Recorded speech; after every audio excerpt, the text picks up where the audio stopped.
Hello, angels. This is Samix Rats, the robot boy. And today I've been putting off telling you this story, but I think it's about time. This story is called The Wife of Bath. And no, it doesn't mean that she took a whole lot of baths or anything. There's a place in England that's called Bath, and she's from there.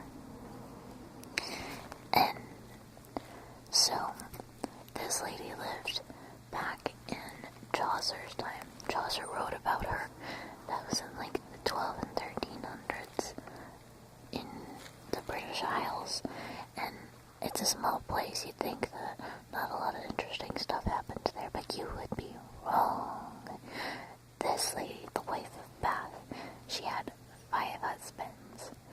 And it's not that they all died in succession. She divorced at least one of them. And she owned her own property. And she went wherever she wanted to. In fact, she was on a pilgrimage when Chaucer's character in the Canterbury Tales met her and decided to write down her story. Now, one of the reasons I love The Wife of Bath is because she takes crap from absolutely nobody. And at one point, she had a husband that she loved very, very much, but he would beat her, and that sucked. So she left him. And the point of The Wife of Bath's story, she says, is that women want to be in control. And even today, the message kind of rings true. In perspective, in The Wife of Bath's time, men defaulted to owning everything. But she, through the power of marriage, divorce, and just generally being a badass, was able to build basically her own mercantile empire. And it's kind of awesome.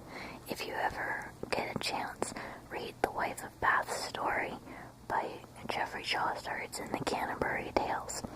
The Wife of Bath's tale is definitely worth reading. And when you read Chaucer aloud, it's a lot easier to process.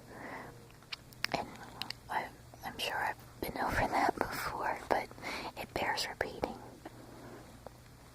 I love Chaucer because he's one of the earliest English language writers we have, and he wrote funny stuff, and some of it's basically, well, it's not PG-13, let's say that. I'm always reminded of the part in one of the stories where this girl gets sick of this guy hitting on her all the time, and he climbs up her window to give her a kiss, and she turns around and puts her asshole out there, and he starts making out with it, and he realizes it's her asshole a little too late after he had, quote, savored the taste. And he falls out the window. Yeah, pretty funny. I like that old stuff doesn't have to be serious stuff.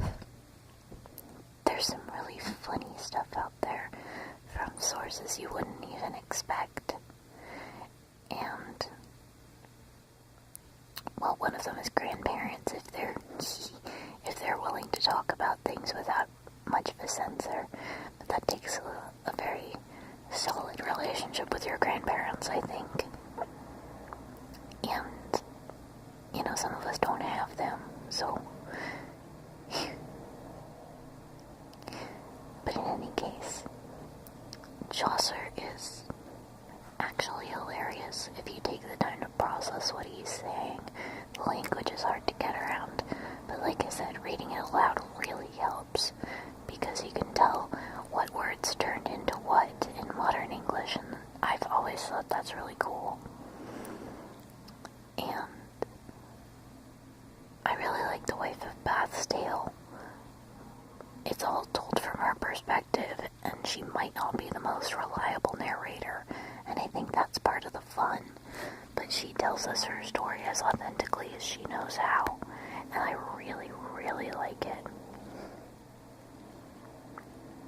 So I highly recommend that you go and check it out in its full Middle English glory, because it's really funny, and most of it rhymes, and sometimes the rhymes that Chaucer pulls out of his ass are just, it's so funny, because sometimes they barely even count as rhymes, but he does it. He trucks on through that thing, and the whole thing is in verse, and I really admire that, because holy shit, that is hard to do.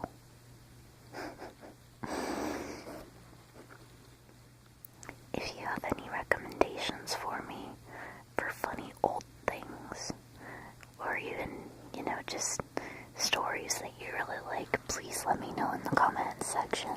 I'd be happy to read them and do a little review or a little summary on them.